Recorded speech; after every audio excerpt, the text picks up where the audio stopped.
All right. So today I wanted to talk about something,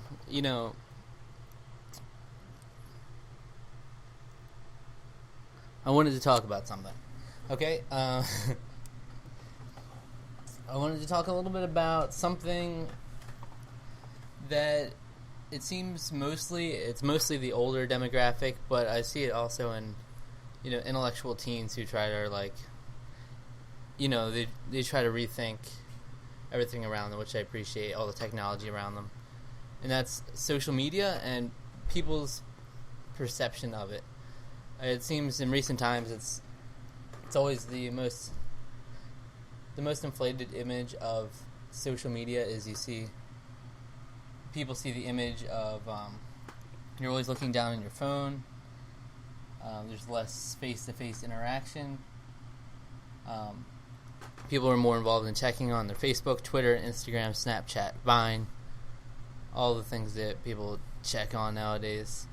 And people see it as a negative thing.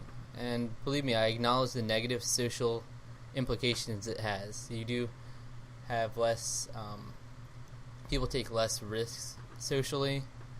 They don't go outside of their comfort zone. I'm not an exception to that by no means. You'll see people sitting at a table, they don't have anything to say, they'll just look down to try to avoid the awkwardness, You just go to your phone, that's always the cop-out thing. You'll be talking to someone, it does get annoying when they're on their phone, they're not listening. Depends the kind of person you are, whether they can multitask or not. That really determines your social interaction. But I also see very much the positive side, and I think there's far more positive to social media than there is negative. First things first, Facebook I check daily. Twitter I check daily. Those are my two that I use. I don't use Instagram. I don't see it being as beneficial socially. I don't use Snapchat. I don't know. Maybe it's just not my thing. I don't know. I just never really gave that a shot, though, to be fair. For Facebook I use daily. Why? First of all, it's an outlet to get my thoughts out there. When I'm not like a super popular personality or anything. So Facebook is an easy way to get to the people I care about. And Twitter as well, like things that I care about. I'll talk about my thoughts on gaming, which is important to me. That's more my Twitter side, is mostly gaming stuff. But then I also talk about it on Facebook. And then Facebook I talk about social issues, a little bit of political issues, of what's going on in my life, seeing what's going on in other people's lives. And that's the biggest thing to me, is the networking and the communication that you wouldn't have otherwise. There are those people that you would be able to talk to, you'd be able to text. So I guess that's, in a way, its own social media, kind of. And part of the whole cell phone problem, looking down, is texting. But you'd be able to text and call certain people that are close. And maybe you could argue that you should be texting and calling people, which would bring you closer to the people that you just talked to on Facebook. But I'd see it as people you wouldn't otherwise be able to talk to on other sides of the world. People from Thailand, people I've only met online. I've met some of my greatest friends through just online forums and everything, and now we only can communicate through Facebook for the most part. So it's very important to me for that. I use the messaging system a lot just to keep in contact with these people. It's great to see how everyone's life progresses. Any high school friends you want to keep in touch with, if you care about them even a little bit, you'll want to keep in touch on Facebook, because I don't know, texting can be imposing a little much, in my opinion. It's like Facebook, the information's out there. If you want to see it, if you want to see what people are doing, you go on Facebook, you go on Twitter, you go on your social media, you see how they're doing. And it really helps you to keep in touch with people you otherwise wouldn't even be able to associate with. They're in different states, different countries, hours and hours away. I just think it's a very important thing, and I think we underestimate the power of social media. You see Twitter trending topics. That's how news gets further further quicker than ever before. That's why the newspaper business is going down. Internet news mediums going up, and that's mostly because like things like New York Times and all these websites that share news. I feel like personally I don't go on those websites anymore. Like I don't go on New York Times looking for news. I go on Twitter, I go on Facebook.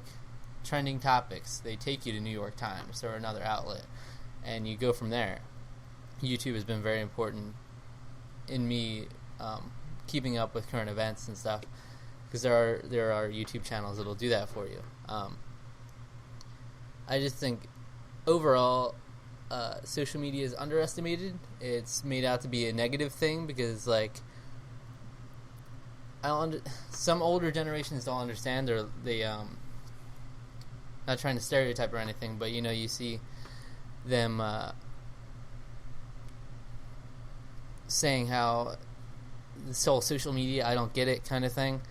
But you can't just say I don't get it, and you can't just end it there. You can't say I don't understand the whole social media thing. You need to try to understand. That's the epitome of critical thinking. Is you might not agree with it, but you should at least understand and develop an opinion on it critically by you should acknowledge the importance and impact of social media. I think you go on Facebook, I mean there's stupid things like the games which don't add anything to your life really, but just sharing pictures, it brings smiles to people's faces that they wouldn't otherwise have. You get a good laugh out of a video, but those aren't the things that stick with you. Are the interaction, the commenting, liking. That does more for you socially than you think.